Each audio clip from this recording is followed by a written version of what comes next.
I think we can get started. There's quite a few people joining on different platforms, so that's great.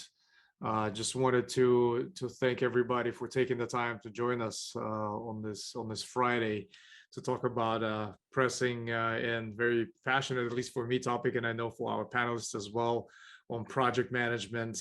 Just a quick introduction of myself. I'm currently a CIO of myBasePay. We are the employer of record platform for the contingent workforce and the talent marketplace. So we've launched this year, very exciting year for us. So definitely check it out at myBasePay.com. Previously, I've been with multiple organizations, Ultimate Software, Envision Healthcare, Citrix, and so forth, leading project management offices there. Hence the so much interest in continuing shining a little bit more light on all the trends that are going on in the project management industry in general. And I'm just super excited about this panel of thought leaders in project management space that I'm actually personally looking forward to learning from them. So with that said, I'll let you guys introduce yourself, just a little bit like a thumbnail version of your careers, and we'll go around the table and then jump into the actual topics. Few housekeeping items for all of our listeners. Just send your questions through the Q&A section down below that you guys see. We will reserve some time towards the end of the webinar for about 15 minutes to answer all of the questions at the end. And we'll make this available on demand as well, recording. So we'll publish that for anyone who may have missed or need to drop off as well. So with that said, Cici, I'll pick on you. I'll start with you, please. Okay, great. Greetings, everyone. And I'm so honored to be here with you, John, and with amazing company. So thank you. I am Cici Castelli. I am currently the Director of Digital Deployment at the Royal Caribbean Group. Now we have new names. It's our cruise line. I have been at Royal for over 10 years, and I'm currently responsible to oversee the implementation of our digital technology used by our passengers, our crew, on our ships, on the fleet, on the terminals, and our mobile apps. I work with an amazing team of project managers as well as some product managers. Before Royal, I work as a project manager myself for the past 20 years in different industry. Besides digital, I've been in IT, infrastructure solutions, telecommunications during the dot-com era, highway tolling, and medical services. I've worked with different project management approaches, your Pinbox, Agile, Kanban, SAFe, and I also have a master's degree of science in project management from Boston University. So, and when I'm not working at Royal, which I'm very passionate about my work, I am helping other people or coaching others and help them to plan and execute different strategies in high performance. Wow, that's super exciting. Thank you, Cici, for sharing that very diverse background, career, and a lot of exciting projects ahead, especially on the high performance coaching side. I'm personally experiencing that right now, so I can definitely endorse that. So much appreciated. Barbara, if you don't mind going next. Yeah. Hey there, everyone. First of all, thanks, John, to you and your great team for this invite, and to all of our guests who are attending this this morning. I've been in healthcare for over 30 years, so I tend to refer to everyone as a patient. Today, you are all guests, you're friends, and we certainly appreciate you attending. Barbara Boyd here, head of the PMO at Pediatric Associates, where we provide loving care 365 days a year. For those of you that may not be familiar with Pediatric Associates, we're one of the leading pediatric primary care organizations in the country. We have over 170 offices, approximately 700 clinicians, and we're in 5 states and steadily expanding across the nation over the next few years. As head of the PMO, my team, which is a combination of technical, non-technical, internal, and external contractors, really focus on providing transparency and accountability in the execution of large-scale complex projects. While we do realize that as any PMO, you probably cannot support every project that an enterprise undertakes, we've also created a knowledge-based portal that houses tools, processes, procedures, videos, how-tos, books for the organization so that they can help themselves. In essence, we're teaching them how to fish.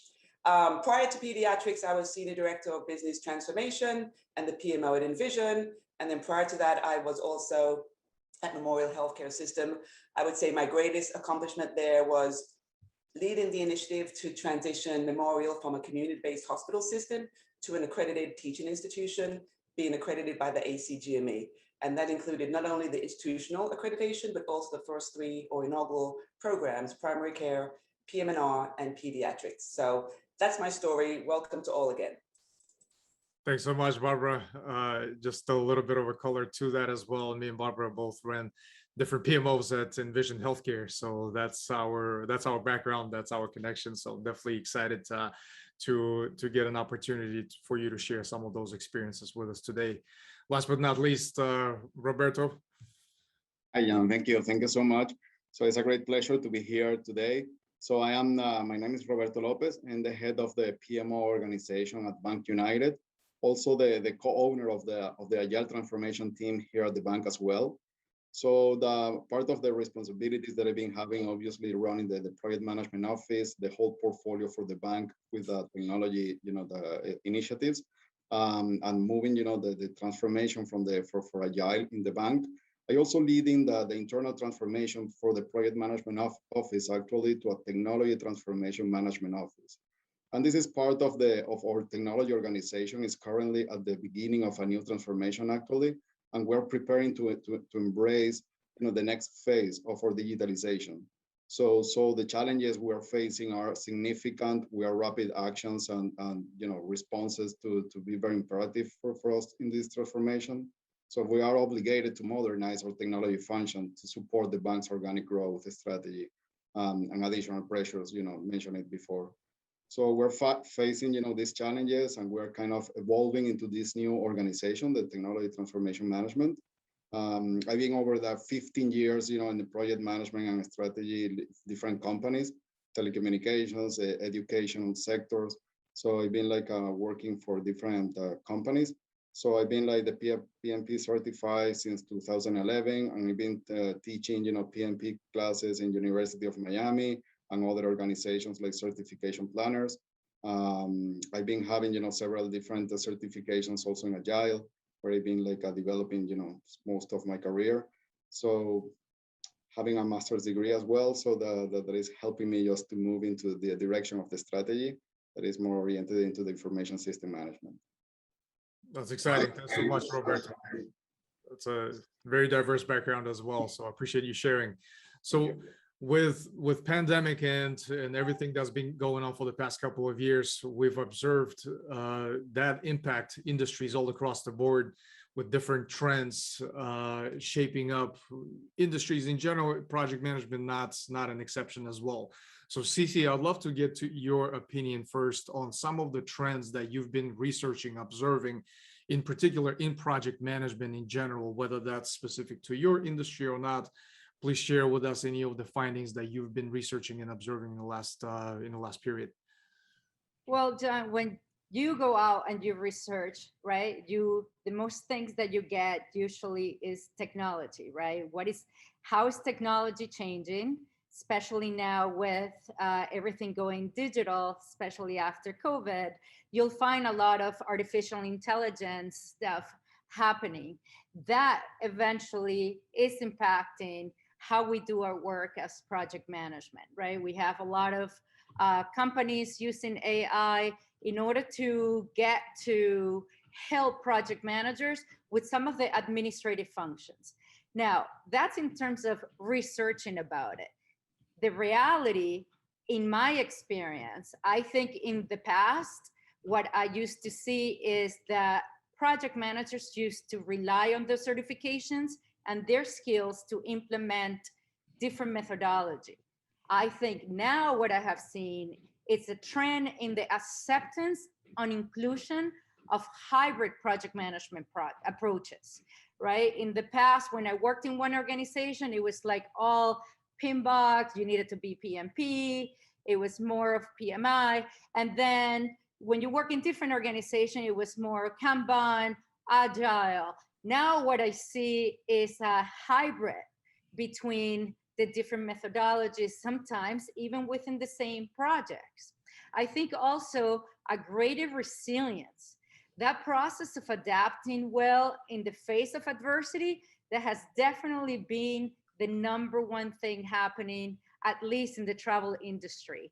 You have to understand all this project managers that I work with, they still have to travel to the ships. They have to deal with constant change management. So it has been super important, the greater resilience, adapting to change, their emotional intelligence on how to deal with people, not only lead the project to success, but how do you manage the people effectively while they're going through this pandemic.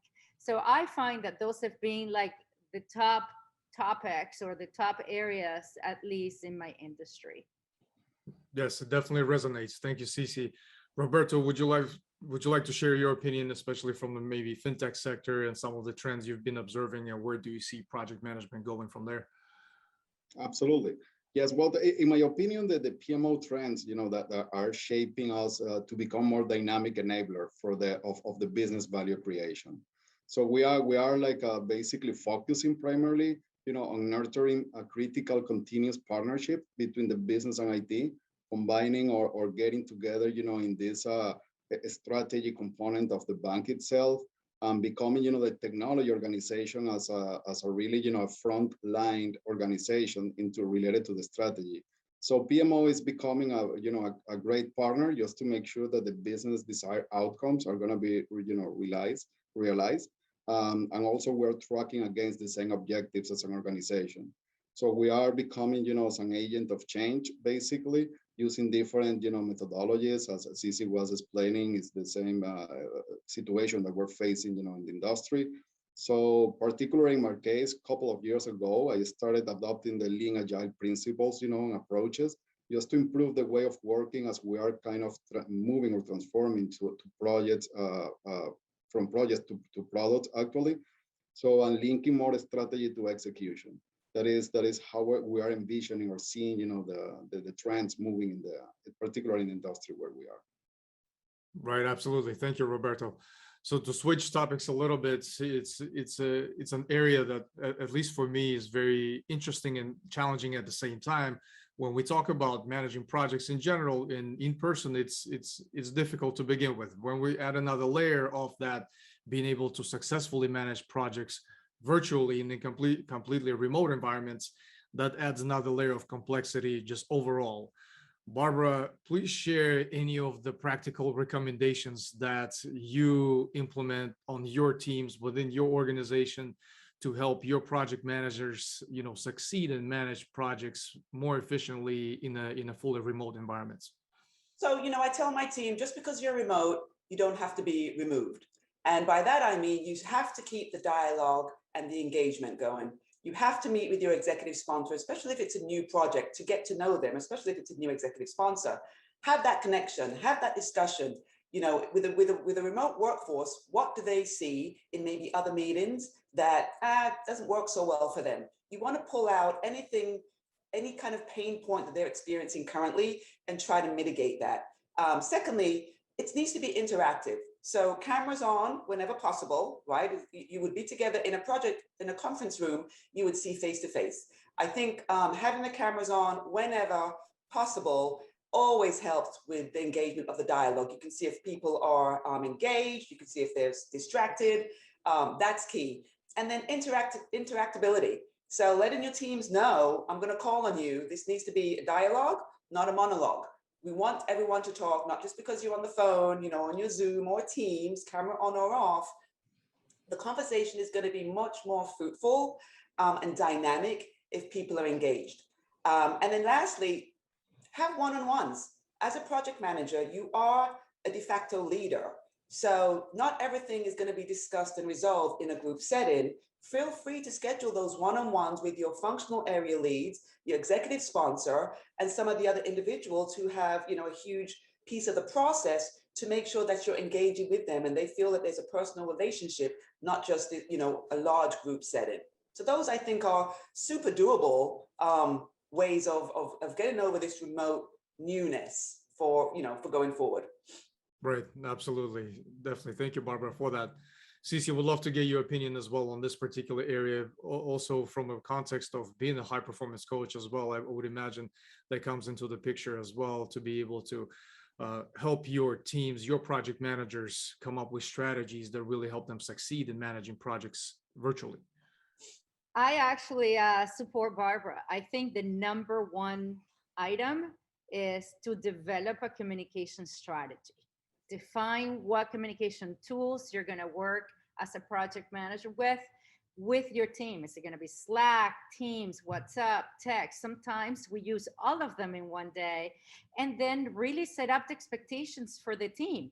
Hey, how are we going to communicate? What's the cadence going to be? How often? Have some regular meetings. And I was smiling and laughing when Barbara was saying, is camera on? I actually set up with my teams a meeting called video chat.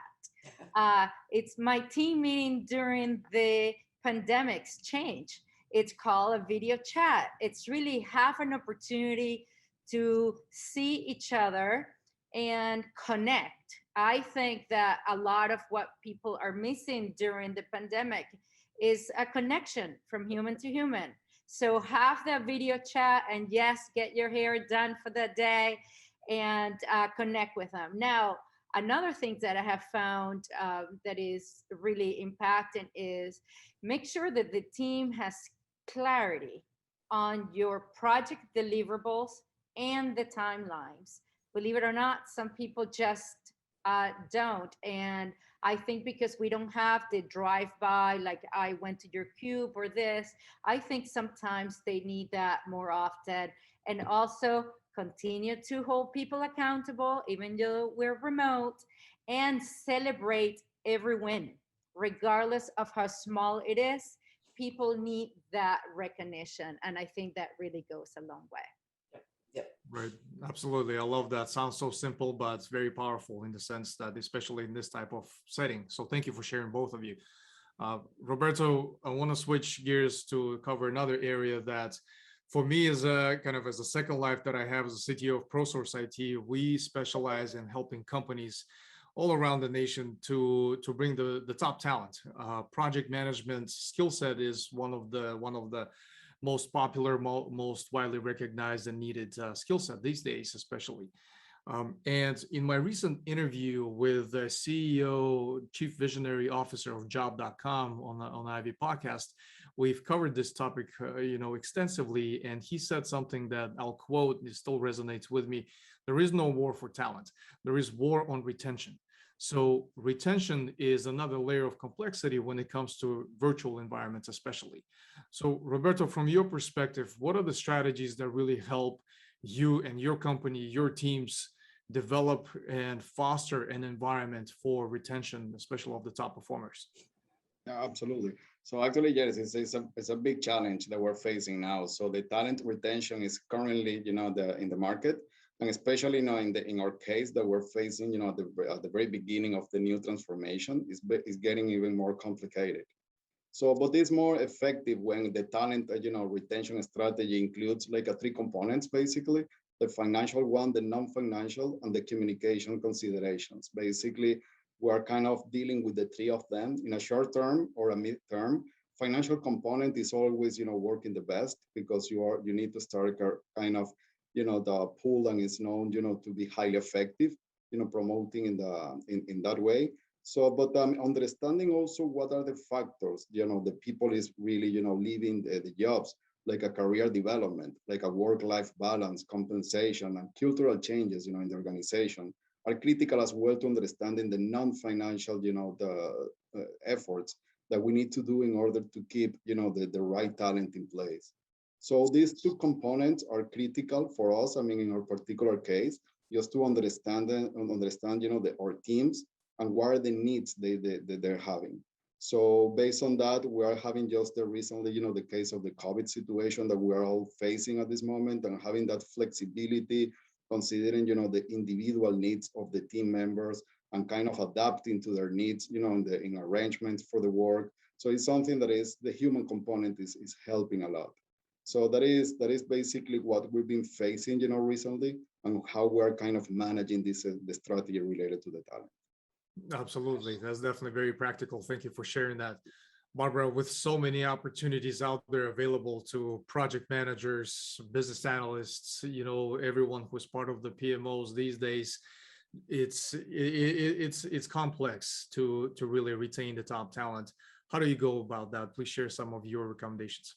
Sure, sure. So, outside of being competitive from a compensation and benefit standpoint, we know that that's important, but studies have shown that that is not the only thing that allows you to retain great talent. So in no particular order, I would say in today's environment, flexibility and accommodations, right? How flexible are you being with this employee? Autonomy. If they've proven themselves that they can do the job, let them do the job you hired them to do. Someone once said, we hire smart, great people to tell us what to do, not that we should tell them what to do. So allow them the autonomy to lead within the parameters of the expectations that you set out there. Then there's trust, right? Trust is a two-way street.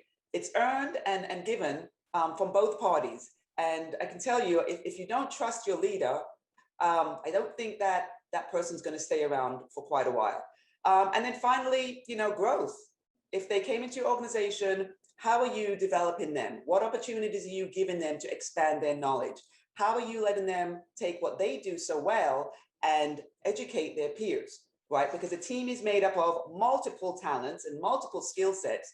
Try to cross-train. That will allow everybody, in essence, just by being a part of this team, to collaborate and learn something that they may not have learned otherwise. So I would say growth, professional development, trust, autonomy, flexibility and accommodation, listen to the employee, and then of course, compensation and benefits goes without saying. Right, absolutely. Thank you for sharing that, Barbara. The next area that I would love to get an opinion from all three of you guys, specifically around building high-performing teams. Project management is a team sport. Project managers are the lead. And so share with us practical recommendations and, more importantly, the key attributes of a high-performing project teams. How do you go about laying that right foundation for the teams to collaborate effectively, especially from the very beginning, the immature stages of the PMO formation? Cici, would love to start with you to share your thoughts on that. Great. Well, I think the first thing I do is that I really spend time with the team members. I like to get to know them.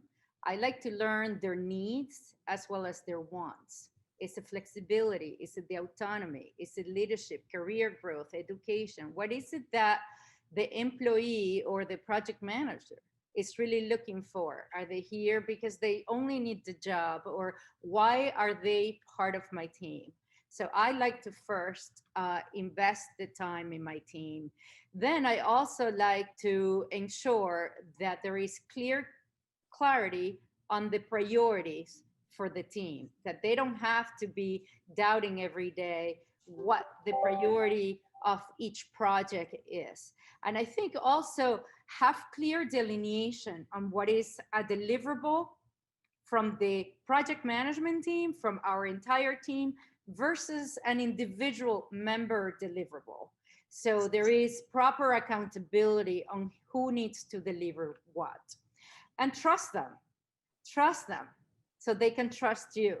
Even if they make mistakes, we all make mistakes, right? And I think building trust with your team goes a long way. Now, one thing that I've also implemented in the past in different teams is the system of rotation. I actually, when I hire the team, I want to make sure that they're willing and they're hungry for learning. So I've actually rotated, let's say if I hire a project manager that is a total into managing the websites and they don't do mobile apps, at some point I rotate them and I rotate their projects. And that has allowed the team members not only to develop new skills, but each project management has to train the other in their skills. So it has provided self-development, education, and we always have a coverage. And it's a great team building activity that I have seen it pay off throughout the years. Great, thank you, Cici. And celebrate them. Right, absolutely. Definitely can't forget that. Roberto, please share your perspectives on building high-performing teams. Absolutely. So basically, in my case, the creating, the collaboration environment is what is being critical. So really, creating that environment and be sure that the team is being empowered to make decisions, in many cases, especially when they are forming and getting, in the team itself, just not waiting until the leaders just to make the decisions for them. So having those risks and eventually, celebrating, as Cici was mentioning, previously, not just the success, but also the failures, right? Be sure that the team is enforced and they are like a working, together in collaboration. So having this, creating this environment is for me, the most critical component of high performing, project teams. And then having a very clear understanding into why they are working into the project they are doing. I mean, really having the purpose of the company, understanding that what they are doing is really collaborating to the objectives or the strategy of the bank. So in that way, they know that they are having a purpose behind, the real project they are working on. So understanding these situations is very helpful just to become, a high performing project team. Right, absolutely. Thank you, Roberto. Barbara, I know firsthand you've been very successful at building high-performing teams, having experienced that at Envision with you. Share with us your mental models as far as building high-performing teams. Yep. Agree with Roberto and Cici, first of all. But I also like to fill in the gaps, right? In the London transit system, it says mind the gap. And that says there's a gap between the platform and the train. Project teams are the same way. You want to make sure that you have a well-rounded team with the right skill set. And sometimes it means looking for uncommon skill set or skill set that you don't have on the team. You have to know your portfolio of projects. If you have a large variety of data-centered projects, do you have folks on the team who are very much into data? They understand it and they love it, because that's going to be the difference between success and failure. So really looking to make sure that you have a well-rounded team and that you, as Cici said, cross-train or rotate, right? So if somebody is very strong in X and somebody else is very strong in Y, you kind of have them intertwine and talk to each other and train each other up. It's a win-win. And then secondly, powerful onboarding process. Okay, onboarding is very important. Studies have also shown that if folks don't have a successful onboarding process, they're more likely to leave a company. So I say making sure that new hires come on board and are partnered with senior employees so that they can understand the lay of the land.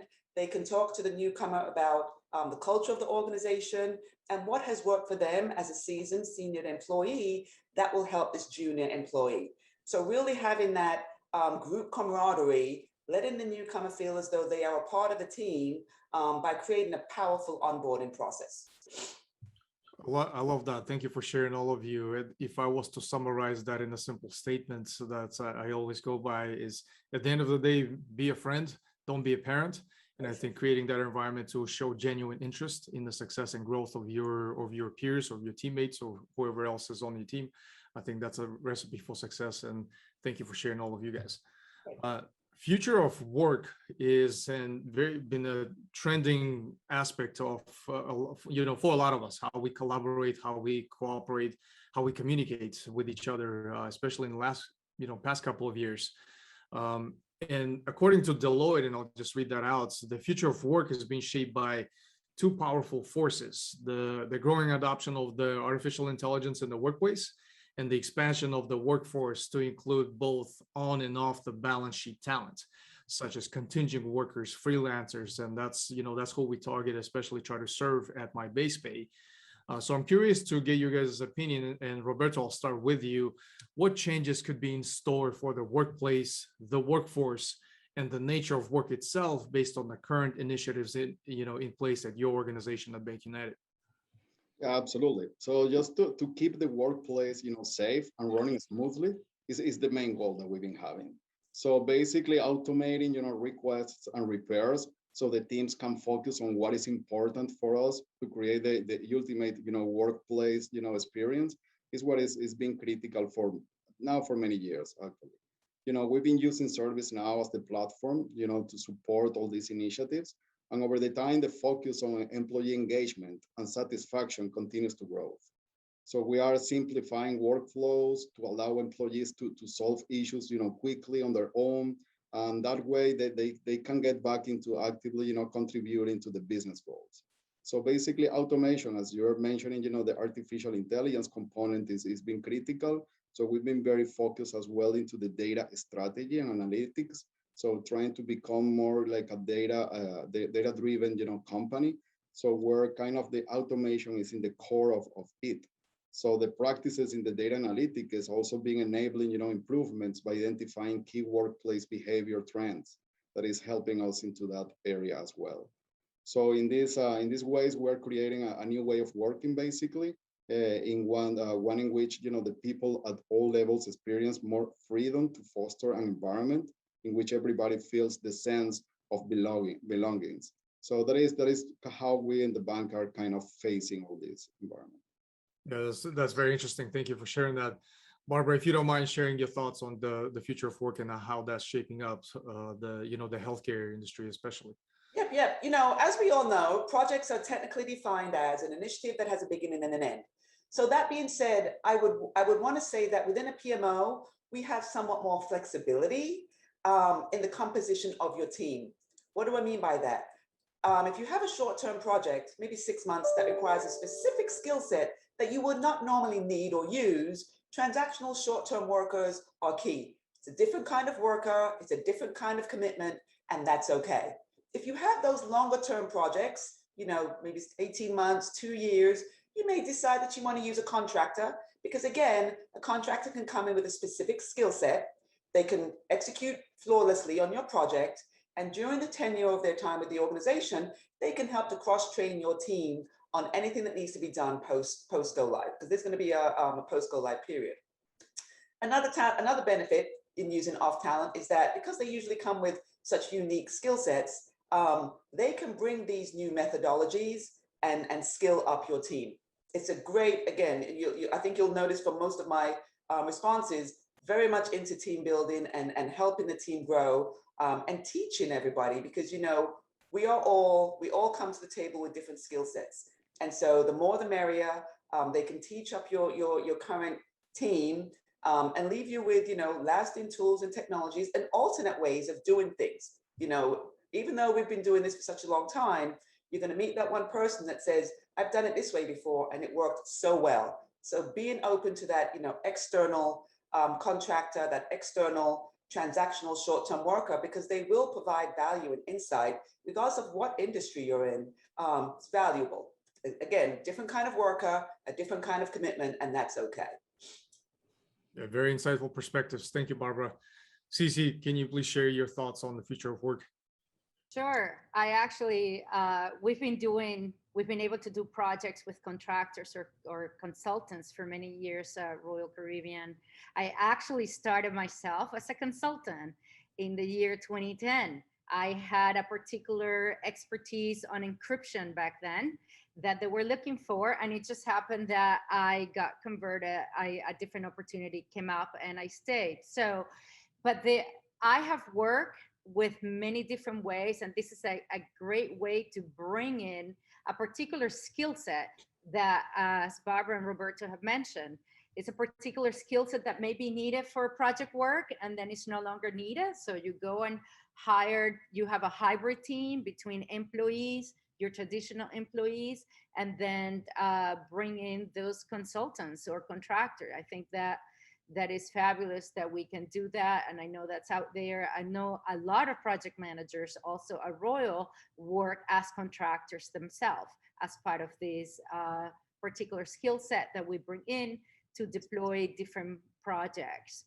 Now, you also mentioned the future of work with artificial intelligence and Gartner, and this is what I tried to touch base a little bit at the beginning, but Gartner predicts that by 2030, a lot of the project management disciplines will be done by a bot, by artificial intelligence. So that the day-to-day status report, the updating or the scheduling of resources, that is something that we will see help with, that would allow us as project managers to implement and keep our critical thinking and our intuition or our people skills with the goal that improves our productivity with the team. So I'm looking forward to that. That is not something that we're working on at Royal.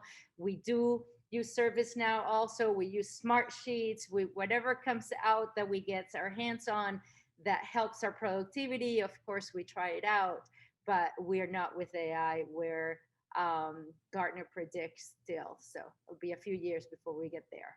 Yep. Good. Agreed. Well, those are great examples. Thank you. Thank you for sharing that, Cici. When it comes to technology and project management, aside from the traditional, the Confluence, the Jiras of the world, the Slacks, Roberto, share with us any of the technology solutions that you've implemented at your current organization that really helps your teams to manage projects more efficiently. Absolutely. So during this time, with the coronavirus situation, so we have been tested, our ability to really effectively deliver, projects in the bank, working in this new challenging environment that, in my opinion, is going to be, for a long term that we're going to be having this. So some projects being adapted, really quickly and effectively. Some other, projects been having issues just to really, getting to the point that we've been having substantial, delays presented. So the technology solutions been playing a very critical role. So we've been adapting into, adding new collaborating tools in place. So we've been using tools like Miro, one example. So we've been kind of doing, brainstorming sessions. We've been kind of collaborating, all the teams very practically collecting the data, and that data being sharing with the different stakeholders in a very practical way. So we've been also using obviously, technologies as you've been mentioning before, like the Jiras, that like obviously Confluence, sharing folders, Office 365 as a collaboration tool, being also very critical for us during all this, facing the situation that we've been having. So, but I mean, in order to do that also, we've been adapting the rules of working. So how we've been collaborating, being more creative, being more productive, and engaging more between, the different people. And that is being also very, very challenging as everybody being, working remote. So what is really important, for the project managers to continue leveraging these tools and the technologies is to enhance the utility and introduce these rituals and activities in place. So one of the things that we're trying to take is now in the project management is collecting all the data. And the data being collected, trying just to couple, with the artificial intelligence tools that we're implementing as well as part of our data strategy, and see how we're going to be trending toward, virtual reporting in the project management. So that is something that we're adapting, as a more like a trending for the technology point of view. That's great. Thank you, Roberto, for sharing that. Cici, would love to get your opinion on what are the most in-demand skill sets in project management are you seeing these days, and what recommendations can you provide to develop and enhance such skills? Well, I think it's important to remember that I work in digital transformation for Royal Caribbean, for a travel industry, for a cruise industry that got impacted so much during COVID. So the number one skill I think that I look for is somebody who can adapt, an adaptive project manager, somebody who has a great agility to deal with change, I think is not only the people that have the balance of dealing with innovation in the digital aspect, but also with the disruption, the chaos that digital transformation brings sometimes, while we're able to follow with the stability of our organizational processes, the processes that we have to follow that never change, right? The traditional processes. So it's a combination of those skills. So it's a lot into the soft skills, I would say. That's great. Thank you for sharing that. Barbara, can you speak to the aspect of the most in-demand skills for project managers? Agreed with Cici. I called it pivot, right? The ability to know when and how to pivot, because you will have to multiple times for any project. Things are going to go wrong, things are going to go right. How do you as a project manager deal with that to where you keep the team aligned and want to move forward? Secondly, I would say they have to be a great collaborator and communicator. They have to be able to outline, create the plan, right? Regardless of what PPM tool you use, they have to be able to create that plan, create the story, outline the milestones, and communicate that with confidence to the team, because the team is going to look to the project manager as the de facto leader for the next steps. The team is going to look for this person to make sure things get done. So therein lies the trust again. Okay, so the team needs to look and say, okay, well, this person, I know I've got my day job, because face it, most project teams outside of the project manager is comprised of functional area folks who have 2 and 3 other jobs. So they really need to trust that this project manager is going to keep them on track, keep them abreast of any of the risks or issues, because the risk that's realized is now an issue, and help them to create a mitigation strategy. So trust, communication, the ability to pivot, and also having a broad experience, right? The more you know, the more you can contribute. So I guess those would be my top 4 or 5. And I'm taking outside of the fact that being able to run a project being number 1. Right. Absolutely. And that was, I didn't mention that That one, one is but a outside given. of that, right. Yeah, that goes unspoken. So yeah, thank you for sharing that. We briefly touched upon talent retention, and when we talk about talent acquisition, interviewing is one of the most important aspects of that entire process. And for me personally, and I observed through many conversations with a lot of other executives, it's a very challenging, and it's not easy to interview effectively. Mostly from my personal observation, a lot of interviews are inefficient because a lot of interviews are based on your personal past experience. And I think that approach is flawed, because at the end of the day, you then interview for not what strength is missing on our team, but what weakness can I tolerate in that particular candidate. So there's just kind of precedent for a lot of the interviews that I've been observing. Roberto, share with us your interviewing strategies. How do you structure your interviews, and what really helps you succeed when it comes to kind of increasing that batting average the more interviews you conduct, and that translates to greater results when it comes to selecting the best talent? Absolutely. So that I really love to conduct, or structure my interviews, using or trying just to have scenarios, instead of, a set of questions. But even though I separated, into 4 buckets, basically. So the first one is related to exploring, the motivation. So I really find very interesting, as part of the discussion, with the candidates, just to know exactly what is motivating the person, just to really, going or applying for this new opportunity. If it's money, what is really the motivation the person is having. So the second bucket is more like in a group of, related to ethics, understanding, or trying just to get information about the candidate, how is reacting to difficult situations or stressful situations. So I'm trying just to have trying a scenario where it's inviting him just to responding to this kind of situations, and what kind of creative responses are having, and the presentation to different options or ideas to resolve these situations. So that is, to me, very helpful. Another bucket is related to the working style. So the working style is understanding, what kind of type of leadership, if any, the candidate is presenting into this interview. And finally, related to the project management experience, obviously that is critical, because normally are, the interviews for that area specifically. So what experience they've been having, and that is kind of trying just to represent it based on the scenarios, asking for. And finally, just closing, with understanding the person more personally, right? For the human component of the person. So understanding, because it's very critical as well. It's not only professional way. So that is mainly how I conduct it. Yeah. Great. Thank you, Roberto. Cici, what are your go-to questions in the interviews, and what do you look for in the responses when you hear them? Well, that's an amazing question, because we do see great resumes with a lot of credentials and acronyms behind everybody's name, but then sometimes the folks are unable to get the actual projects done, right? So I actually, because I am very much into having a high performance team, I involve my team as part of the interview process. So I wanted to add that in the process, I get my team to buy in selecting potentially the members that eventually get to interview with me.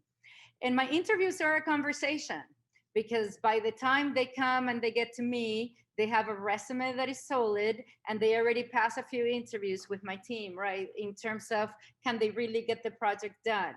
And you will find, well, I do, like Roberto, I like to find out what is the motivation behind them having the job. But you might laugh about my question that I asked in an interview. And I actually see even some members are here from my team, so they probably remember this. But I do ask from a project management point of view, how do you make an omelet? So, and I just observe a reaction. I observe personality traits. I observe their energy that the person brings, their communication skills, and sometimes a sense of humor when I get somebody that doesn't know how to make an omelet because they don't cook, right? So it's really an opportunity to see whether this person is really a friend or foe. Now, as a leader, when I build a team, I look for members whose strength complement my weaknesses. I look for people, I don't look like and ask, what's your weakness, what's your strength? I know my weaknesses. So I look for people that complement my weaknesses. And I love to have people that are really hungry to learn, hungry to work, but that they're humble. That's great. Thank you for sharing that, Cici. Barbara, tell us a little bit more about your interview strategies. What are your go-to questions? First of all, spot on with Roberto and Cici's responses. I also do peer reviews so that by the time I do get the candidate, they've been vetted. I mean, the folks on the team know what the team needs. They know the culture that we have. They know the expectation. They know the job, probably more than I do, because they're the ones that are managing the actual day-to-day projects. So if the candidates can get past them, I've got a high degree of confidence that I will probably like the person too. And the person I will feel is qualified. But one thing I also do ask them, I say, okay, if I gave you a project name on a sticky note, walk me through your process. That is just wide open. And to Cici's point, you will get the flavor of the candidate. You will understand if they, have a sense of humor. You will know, what kind of stresses they have. You'll know if they understand the methodology, and you'll know if their methodology or process or approach is different to yours. Doesn't mean it's bad. It may be complementary. I also asked them about the biggest challenges that they've had, right? And some of their biggest wins. But tell me how you contributed to the challenge and how was it resolved? Tell me how you contributed to this win. What is your biggest win and what did you do? And I also asked them, about what makes a strong PM? What makes a strong PM? Because everybody has a different, we're all different, we're all unique in our own way, and we all have our own strengths. So understanding from them what makes a good, strong, solid PM, I think is key. So all above with Roberto and Cici, plus the few that I just added, I think you will find that you'll garner the right team. Oh, great examples. And there you go for all of the folks that are listening. If you're going to be interviewing with Cici, Barbara, or Roberto, you have an insider information on the types of questions to expect. But all jokes aside, it definitely resonates in terms of being able to uncover the personality and creating that two-way street, make that a conversation versus that it's all about the candidate, that it's also an opportunity for them to interview as much as you interviewing them, and to make that assessment. Are you the type of leader they want to succeed under? Are you the type of environment for them to be successful as a project manager? So I think that's super important. Thank you for sharing that. Just quick time check. We only have a few minutes left, so I'm going to skip a couple of questions and jump straight to the last one. In terms of the sources that you utilize on a daily basis to keep yourself abreast and educated on all things project management, share your content diet, and maybe do you have a book for recommendation to get better project management? Cici, if you don't mind, I'll start with you. Sure. I network a lot. And through that, you learned more than you can imagine. I also, because I have a project management degree, I actually have a great source, which is my alma mater, Boston University. They actually sent me a lot of information. I'm part of the South Florida PMI Council, so PMI is also another. And in terms of book, I actually, let me see here. Have you all up together? Yes, I got this together. I like to recommend and endorse. Oh, let me see here where it is. Endorse your book. It's the latest I've read this week is your book, Jahn. So I do see eye to eye with you and many of your points of view. So if you guys are listening, you haven't read it, I recommend you get it and go read it. Just Yes. a quick side note, if you guys do believe me, that was not the intent to endorse the book, but Cici, I really appreciate that. Yeah, definitely. Thank you. Barbara, if you don't mind, share your sources.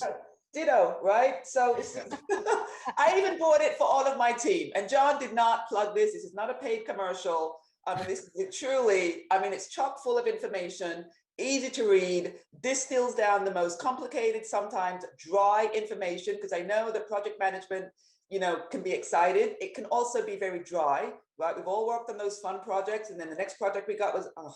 So, you know, this really does, it's uplifting, it's informative, it's thorough, it's a great read. I bought it for everyone on my team. I also read a lot on LinkedIn. LinkedIn has great authors, great articles, and the articles lead to other articles. And so you just find yourself in this smorgasbord. And it's not only PM related articles that I do. I like leadership articles. And sometimes I forward them onto my team because at the end of the day, even though they don't have direct reports, my project managers are leaders of large scale teams, and they're usually the lowest person on the professional social hierarchy. So they really have to know how to influence without authority and lead these teams to success.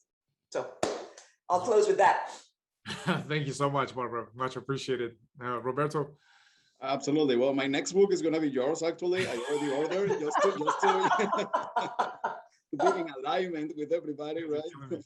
But I am actually, you know, enjoying and almost finalizing, you know, the book is called Doing Agile Right from Darrell, you know, Rigby and Steve Beres. It's a really good book, you know, highly recommended as well.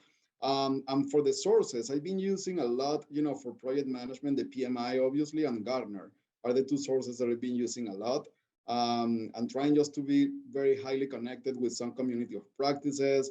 I'm trying just to reach, you know, other, you know, the professional minds, you know, in the area, and sharing, you know, content and having, you know, this kind of contact that is very important in the network. That's great. Thank you, Roberto, for sharing that. And we're right on time. And I do apologize for not getting an opportunity to answer all of the questions from the audience. There's a lot. So what we'll do, we'll combine all these questions. I'll distribute that to the panelists. And if you guys don't mind answering them in writing, and then we'll distribute that as part of the survey that we'll send out to all of attendees, whom I thank for taking the time to be able to share that with us and our panelists. I personally learned quite a bit through this conversation. So thank you guys so much for a great conversation today. Thank you for having us. Thanks for having us. Thank you for having us. Appreciate it. Bye. Bye. Yes. Bye, everybody. Bye. Thank you.